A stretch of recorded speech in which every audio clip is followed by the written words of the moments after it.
ज्योतिष और जीवन में आपका स्वागत है। श्री गुरु चरणों में नमन कर श्री गणेश की वंदना करता हूँ। या देवी सर्वभूतेषु शक्ति रूपेण संस्थिता नमस्तस्यै नमस्तस्यै नमस्तस्यै नमो नमः। वैसे तो भगवती इस जगत में सभी रूपों में अवस्थित है, सब में जितने स्वरूप में वही उन्हीं का प्रकाश, उन्हीं की चैतन्यता, लेकिन फिर भी उनका प्रधान जो तत्व है वो क्या है? शक्ति। इसीलिए उनका एक नाम शक्ति भी है। और इसीलिए ये जो पर्व है नवरात्रि का 9 दिन का, इस पर्व को शक्ति साधना का पर्व कहा जाता है। विशिष्ट पर्व है ये। और शक्ति के कई रूप हैं। शारीरिक रूप से होती है, मान सम्मान के रूप में, धन यश के रूप में, वैचारिक रूप में, समृद्धि के रूप में, वर्चस्व के रूप में, जहाँ देखें। और शारीरिक जितनी भी क्रियाएं हैं, भूख है, प्यास है, सब उन्हीं का स्वरूप, उन्हीं की ऊर्जा। कहीं पर भी कमी पड़ती है और अव्यवस्था उत्पन्न हो जाती है जगत में। इसीलिए उनकी उपासना, उनकी कृपा का बहुत महत्व है। हम जीवन में कुछ भी करें, कोई भी कार्यकाज कामकाज हो हमारा, हमें प्रयास करना चाहिए शक्ति तत्व से जुड़ने का। सामर्थ्य दे ही रखा है ईश्वर ने हमको, ये कृपा है उनकी। नैसर्गिक रूप से तो मिला हुआ है ही, लेकिन इसके साथ ही एक ऊर्जा और है जो किन्हीं कृपा से, किन्हीं को पूर्व जन्म के पुण्यों के प्रभाव से, गुरु कृपा से, ईश्वर कृपा से स्वतः जागृत मिल जाती है। और कई व्यक्तियों को वह ऊर्जा जगानी पड़ती है। उसी को कहते हैं आंतरिक चेतना, अंतर शक्ति। हम संसार में देखते हैं कई व्यक्ति ऐसे विलक्षण कार्य कर जाते हैं जिनकी सामान्य रूप में कल्पना नहीं की जा सकती। शारीरिक रूप से देखें तो सबकी व्यवस्था एक जैसी, और बैकग्राउंड, फैमिली, संसाधन की दृष्टि से देख लें, जिन्हें बहुत व्याप्त हैं, बहुत प्राप्त हैं, कई वो नहीं कर पाते। जो अभाव में जिए वो कर जाते हैं। कारण क्या है? विचार करके देखें। उनके आंतरिक ऊर्जा, आंतरिक शक्ति वो जागृत हुई और उन्होंने ही उसी हाड़ मांस के शरीर से जैसा उनको मिला वैसा ही हमें भी मिला हुआ है। जैसा हमें मिला वैसा ही तो उनको मिला है, और वो करके हम क्यों नहीं कर पाते? ये समझने की बात है।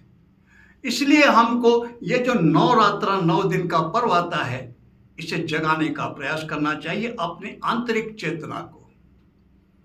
और प्राय समस्या एक आती है, व्यक्ति कहते हैं हमने सुना है कि बिना गुरु के दुर्गा उपासना नहीं करनी चाहिए, बिना गुरु के साधना नहीं करनी चाहिए, लोग कहते हैं। और कहीं पढ़ा है, ऐसे बहुत आपको प्रश्न सुनने को मिल जाएंगे। कहाँ से मिलेंगे गुरु और कौन गुरु? जो मार्गदर्शन दे दे, जो रास्ता बता दे कि ये करना, वही गुरु।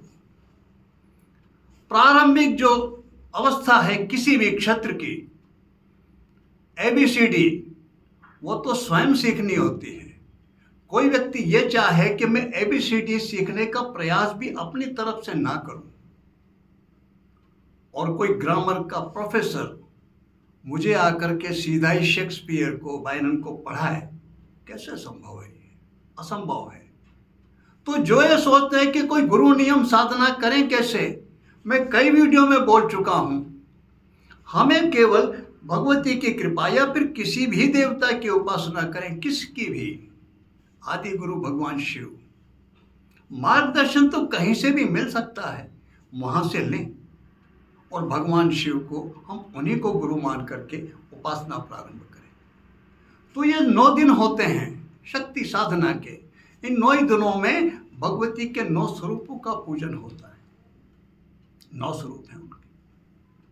तो प्रथमम च शैलपुत्री, जो कहते हैं ना, प्रथमम शैलपुत्री च द्वितीयम ब्रह्मचारिणी तृतीयम चंद्रघंटेति कुष्मांडेति चतुर्थकम पंचमम स्कंदमातेति षष्ठम कात्यायनीति च सप्तमम कालरात्रि च महागौरीति च अष्टमम नवमम सिद्धिदात्री च नव दुर्गा प्रकीर्तिता।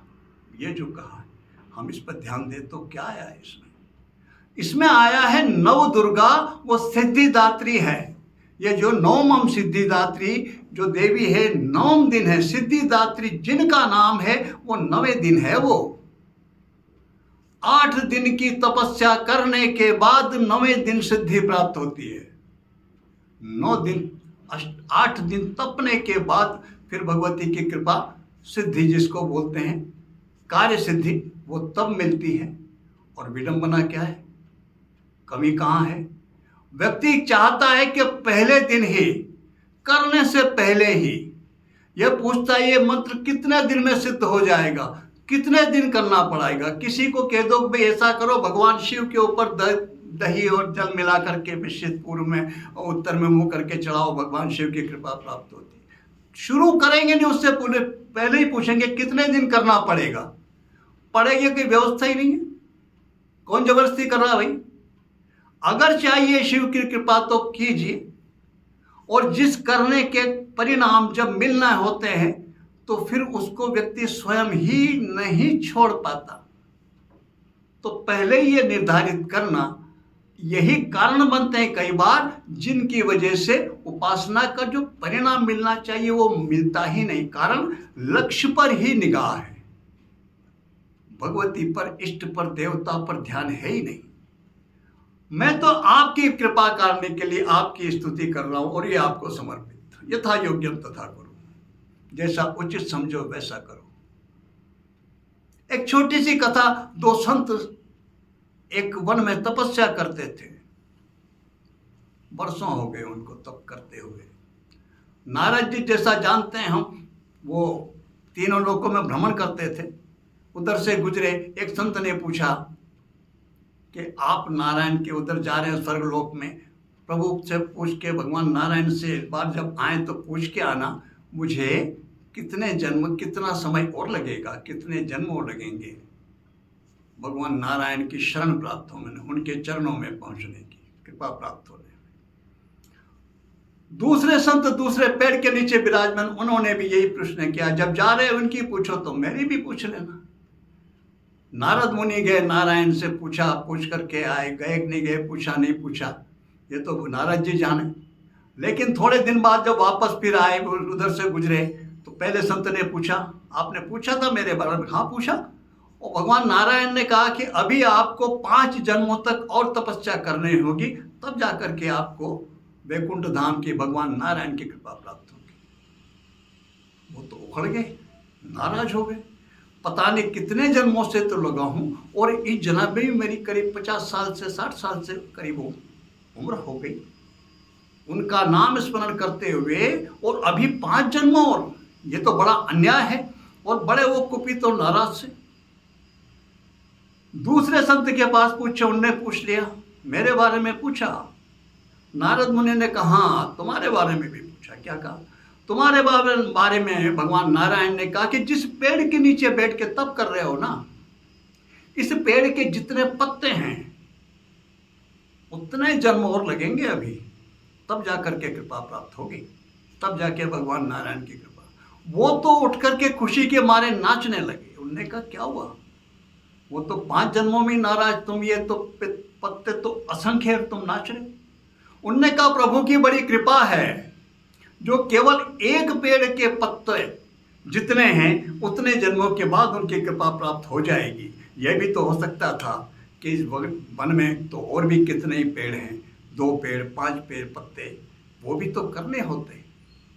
ये भाव, ये छोटी सी कहानी, इसका सत्य से अति कोई संबंध एक बात इंगित करती है।